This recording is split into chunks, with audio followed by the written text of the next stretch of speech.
Carlos Tapia es ex integrante de la Comisión de la Verdad y la Reconciliación y es una de las personas que yo recuerdo durante la década de los 80 y 90 haber escuchado más veces explicar lo que nadie entendía de lo que estaba ocurriendo en el país. Tenía el apelativo de senderólogo, que creo que era una profesión un poco rara.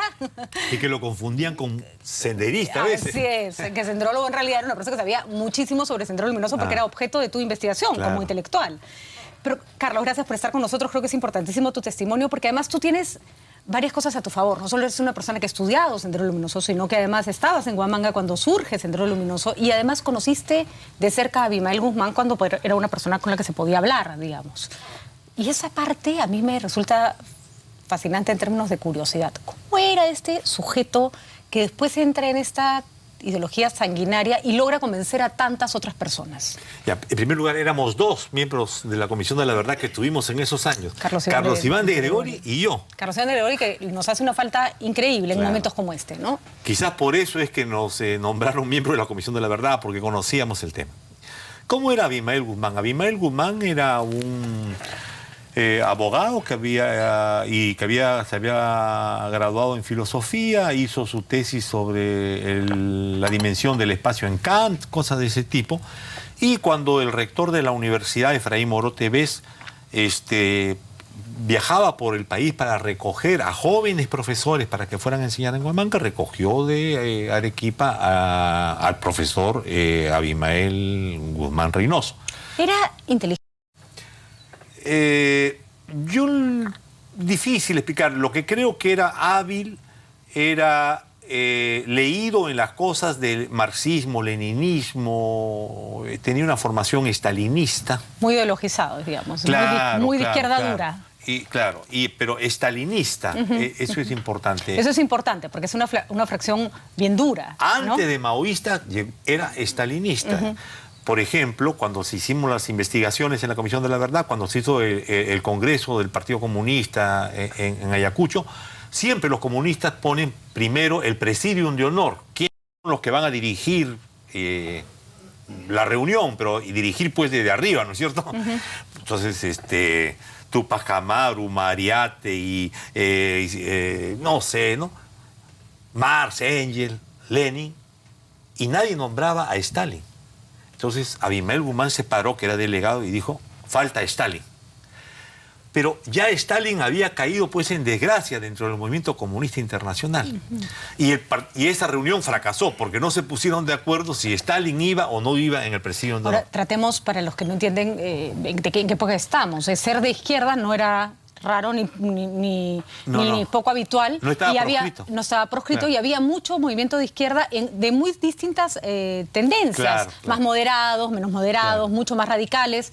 Entendemos que Abimael estaba en un plano bastante radical. Claro, en esa época el Partido Comunista era único en el Perú, pero ya había tendencias, una prosoviética que recusaba a Stalin y otra pro-China que decía que Stalin sí era el verdadero revolucionario. Pues bien, posteriormente Guzmán va en 1965 a China y regresa en 1967, 2 años después, y se encuentra con un fenómeno inédito en el movimiento comunista, que es que había una revolución cultural en China. Mao Zedong había disuelto el Partido Comunista y había dicho, los jóvenes a las calles, a todos los comunistas que no siguen el verdadero camino revolucionario, le ponen unas orejas de papel y los llevan al campo para que se reeduquen en el trabajo, ¿no es cierto? Eso es lo que se llama el periodo más terrible de la Revolución China, donde murieron cerca de 30 millones de chinos. Y entonces, ese maoísmo tardío lo trae Abimael Guzmán al Perú. Ahora, son figuras, tanto este maoísmo en su peor etapa como el estalinismo, que se caracterizan por ser totalitarios, sanguinarios, sin ningún problema para alcanzar sus fines. O sea, son regímenes en los que la humanidad no se tendría ni tiene por remotamente que enorgullecerse ni nada que imitar.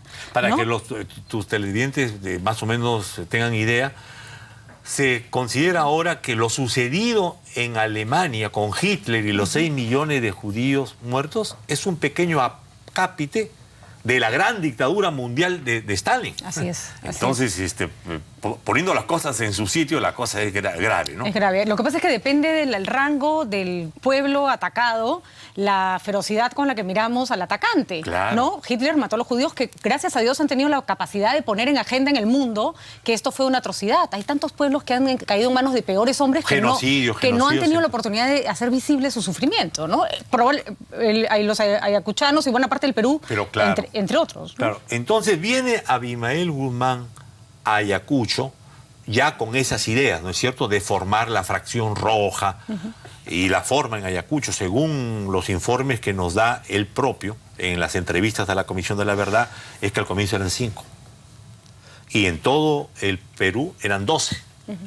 Entonces, por eso Carlos Iván pone en el informe final, siempre fueron pocos, porque quisieron ser pocos, ¿no? Eran los iluminados.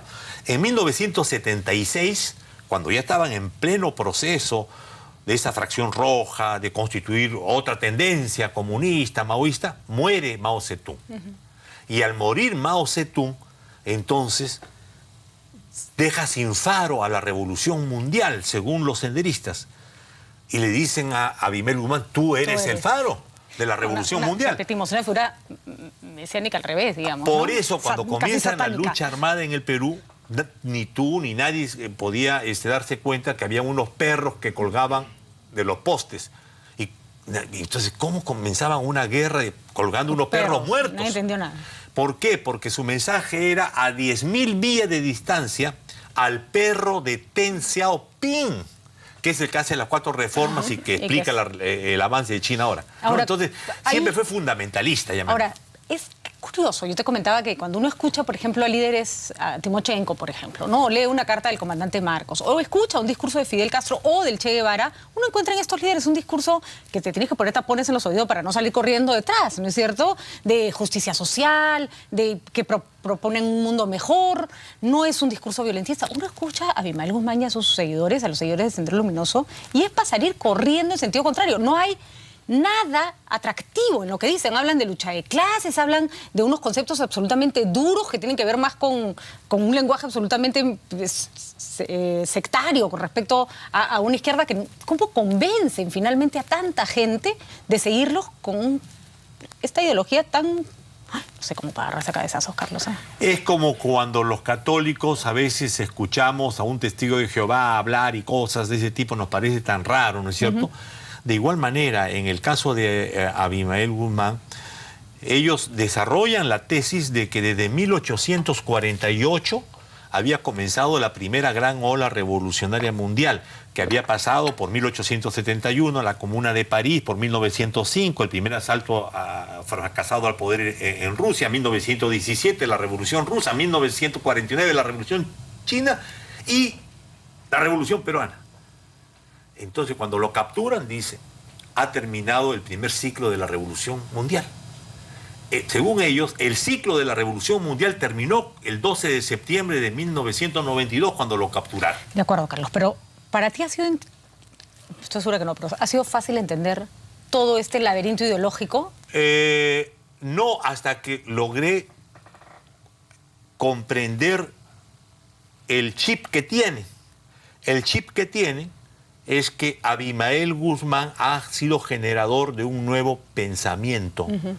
El famoso pensamiento Gonzalo, que es el que escuchamos repetir en sus arengas. Pero que tiene sus estadios. Primero pensamiento guía, después pensamiento guía del presidente Gonzalo y ahora presidente Gonzalo. Y se supone que cuando muera se va a convertir en gonzalismo, o sea, marxismo, leninismo, maoísmo y gonzalismo. O sea, es una visión fundamentalista de la realidad, alejada de la realidad. Por eso está tan alejada que es como el borracho que cuando se cae al suelo cree que el suelo se ha levantado, ¿no? Pero cree en eso firmemente. Vamos a ir a una pausa, Carlos, para que a la vuelta nos expliques cómo se logra incluir ese discurso en la cabeza de las personas. Es decir, qué mecanismos se usan para que al final la gente termine creyendo algo tan aberrante, porque realmente es aberrante para el sentido común. Vamos a una pausa y seguimos conversando con Carlos.